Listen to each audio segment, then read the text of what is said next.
নজর রাখবো পরবর্তী সংবাদে। এই রাজ্যে বিশ্বকাপের পা পড়েছিল কমপক্ষে সাতবার তিনি এসেছিলেন ত্রিপুরাতে, এবং ত্রিপুরার সঙ্গে তার যে আত্মিক সম্পর্ক ছিল তা আমরা বরাবরই জানি। এমনকি ত্রিপুরার জন্য, ত্রিপুরাকে নিয়ে, রাজ পরিবারকে নিয়ে, ভুবনেশ্বরী মন্দিরকে নিয়ে তিনি উপন্যাসও লিখেছিলেন, যা আজকে বিখ্যাত, বিশ্ববিখ্যাত উপন্যাস রাজশ্রী হিসেবে পরিচিত। সেই রাজশ্রী উপন্যাসও তৈরি বা সৃষ্টি এই রাজ্য থেকে। সেই বিশ্বকবির জন্মজয়ন্তী আজকে পালন করা হচ্ছে যথাযথ শ্রদ্ধা ভক্তি সহকারে। উদয়পুর থেকে দেখছেন এই ছবি, যেখানে 163তম জন্মবার্ষিকী উদযাপন উপলক্ষে কবি প্রণাম অনুষ্ঠানের আয়োজন করা হয়। অনুষ্ঠানের প্রদীপ প্রজ্বলন করে সূচনা করলেন গোমতী জেলা তথ্য সংস্কৃতি দপ্তরের অধিকর্তা মনোজ দেববর্মা। এছাড়াও অন্যান্যরা উপস্থিত ছিলেন। বাঙালি জাতির ক্ষেত্রে নতুন পরিচয় যিনি দিয়েছিলেন, প্রত্যেকটা সময়ে যে বিশ্বকবিকে ছাড়া একটা মুহূর্ত ভাবা যায় না, তার জন্মদিন আজকে শ্রদ্ধা ভক্তি এবং উৎসবের সঙ্গে পালন করা হচ্ছে রাজ্যের বুকে। উদয়পুর থেকে কি বক্তব্য উঠে এসেছে শুনুন। আমাদের কাছে শুধুমাত্র একজন ব্যক্তি নন, তিনি একটি প্রতিষ্ঠান। সমগ্র ভারতবাসীর জীবনে আধার হলেন তিনি। আমাদের কৈশোরের যে উচ্ছ্বাস, আমাদের যৌবনের প্রেম,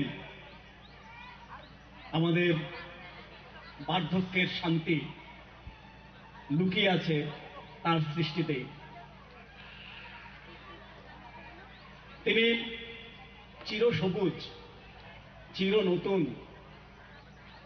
এবং সর্বকালের আধুনিক।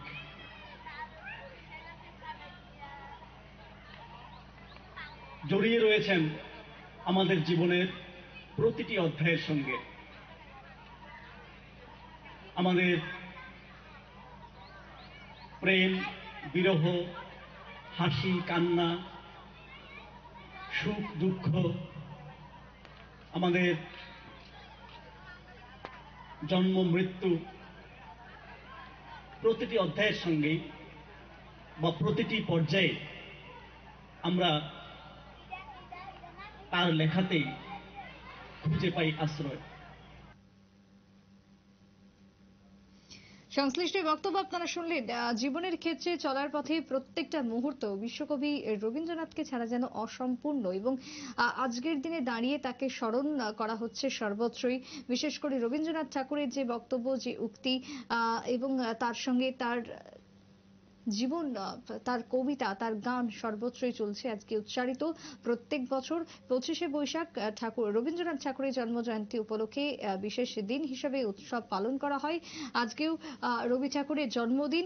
বলা যায় রবীন্দ্রনাথ ঠাকুর একেবারে আত্মার সঙ্গে মিশে রয়েছেন সকলের, তাই এতটাই কাছের এবং গুরুত্বপূর্ণ দিন আজকের 25শে বৈশাখ। মানব জীবনে এমন কোনো অনুভূতি বোধহয় নেই যা রবি ঠাকুর লেখেননি। তাই যে কোনো সময়ে, যে কোনো মুহূর্তে যে রবীন্দ্রনাথ সর্বত্রই প্রাসঙ্গিক, সে কথাই আজকের দিনে দাঁড়িয়ে উঠে আসছে সর্বত্রই। ছোট্ট বিরতির পর ফিরবো, সঙ্গে থাকুন।